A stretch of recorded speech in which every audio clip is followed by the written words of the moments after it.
A jury in New York has found music mogul Sean Diddy Combs guilty of prostitution-related offences, but acquitted him of more serious charges of racketeering and sex trafficking. The former billionaire, known for elevating hip-hop in American culture, was convicted of transportation to engage in prostitution. Prosecutors said he used his business empire to force two of his romantic partners to take part in days-long, drug-fuelled sexual performances with male sex workers in hotel rooms.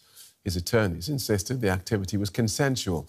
The 7-week trial in a Manhattan federal court drew massive media attention.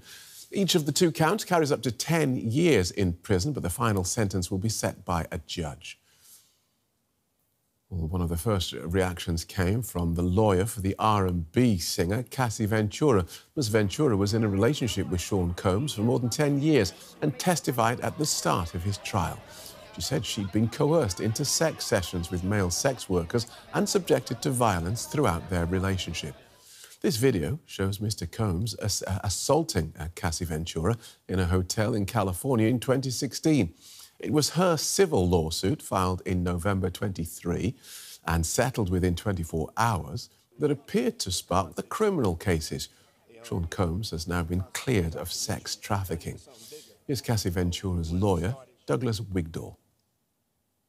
The reaction is that we're pleased that he's finally been held responsible for two federal crimes, something that he's never faced in his life. He still faces substantial jail time. Of course, we would have liked to have seen a conviction on the sex crimes in RICO, but we understand beyond a reasonable doubt is a high standard, and we're just pleased that he still faces substantial jail time. Let's get more from entertainment journalist KJ Matthews in Los Angeles. Welcome back, KJ. Substantial jail time, but it does look like Sean Combs can count this as a win. He definitely can count this as a win. 5 counts, 1 RICO charge, 2 sex trafficking, and 2 counts of prostitution. And he was only convicted of prostitution. Only convicted of prostitution.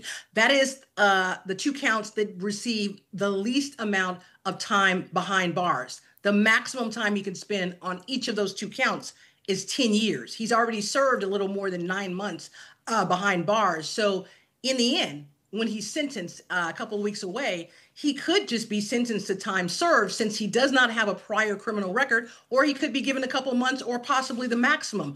I'm hearing that because he doesn't have a prior record, the likelihood that he would receive the maximum of 10 years on each of those prostitution counts is highly unlikely. Even if he does walk free, can he go back to his previous life? That's a good question. You know, I was looking at a lot of different people who've been convicted of such crimes. I mean, obviously, the most notorious person that was convicted of a horrible crime, a double murder, would be O.J. No, O.J. did not go back to having a celebrity life. He was in the life, in the spotlight until the day he died, but he never resumed his career. You had Bill Cosby, who was very late in his age when he was released from prison a couple of years ago. Obviously, he has not done anything in the media since then. And then you have Harvey Weinstein, who recently had one victory where he was retried, and on one of the counts, he was found not guilty. He's still behind bars. R. Kelly's still behind bars. But there are people who've been convicted of horrible crimes and have come back. I think people forget Mike Tyson.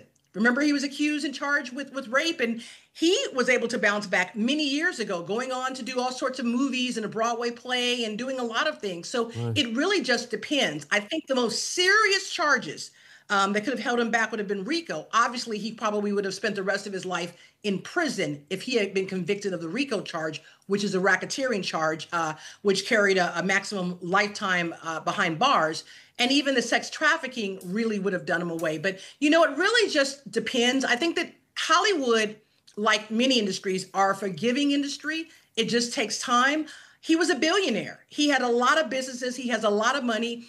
And he still has a lot of civil suits. Don't forget that. Just because this is a win for him, remember, once he was put behind bars and he was waiting his time for this trial, many people came forward and filed more than a dozen lawsuits against him. So it'll be very interesting to see if these lawsuits go forward and whether or not he'll be called or deposed in those civil lawsuits and what he will say. So it's still up in the air right now. I don't think it's, as they say in Hollywood, it's a wrap for Diddy just yet because of what has happened out in New York today with his criminal trial.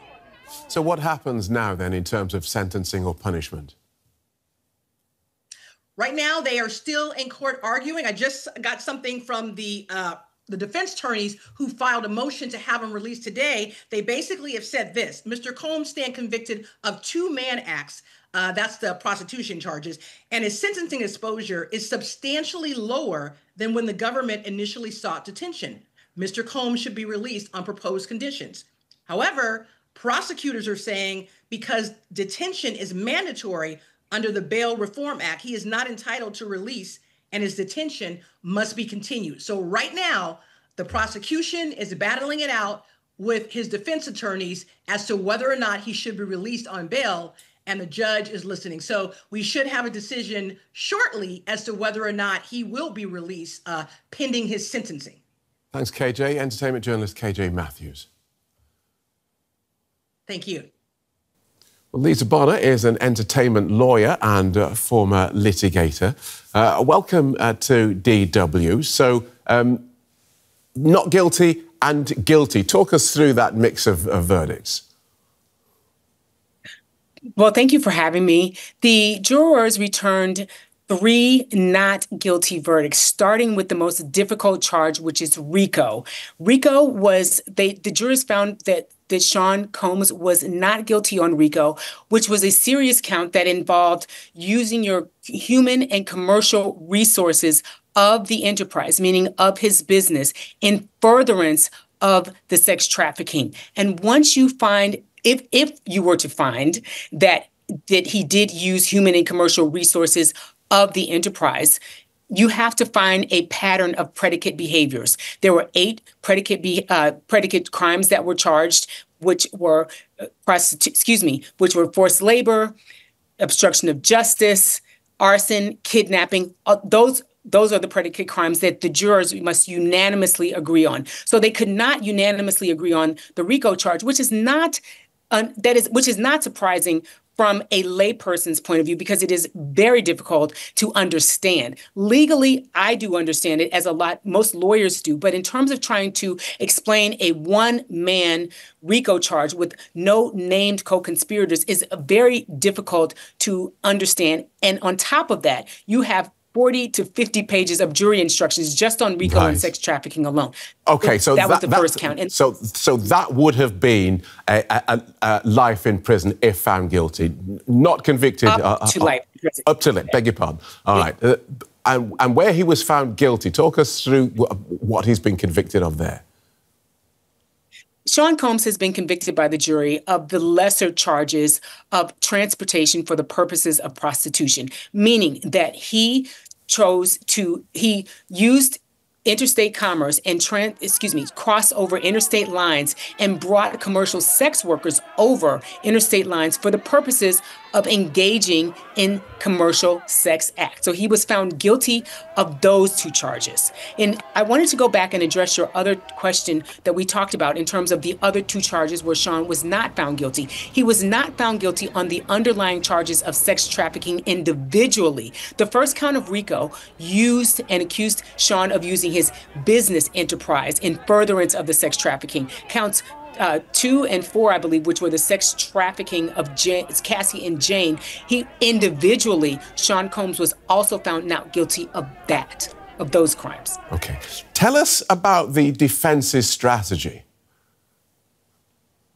The burden of proof in the United States is on the prosecution, meaning the prosecution has to convince 12 jurors unanimously to find one way or another that the alleged perpetrator, Sean Combs, either did engage in these behaviors or did not engage. So that is a high burden. And when you're looking at the high burden of the not guilty, and when you're looking at the high burden of using the alleged Combs enterprises, you need to find that he was guilty of that. So the defense basically they did not put on a defense case because they're basically stating, look, the prosecution did not meet their burden. So the other charge, if you're going to have Sean come on and put on a defense, you have to have someone who was directly involved in the alleged incidents. And so if that involves bringing that person to the stand, talking to them, questioning that person, and then possibly implicating them. But the defense is not necessary. It is not necessary for the defense to put on a rebuttal. Basically, right. They put on no defense, and they gave their summation and their closing arguments, and that was their defense. Okay, thanks for that, Lisa. Entertainment lawyer Lisa Barner, thank you. Thank you so much.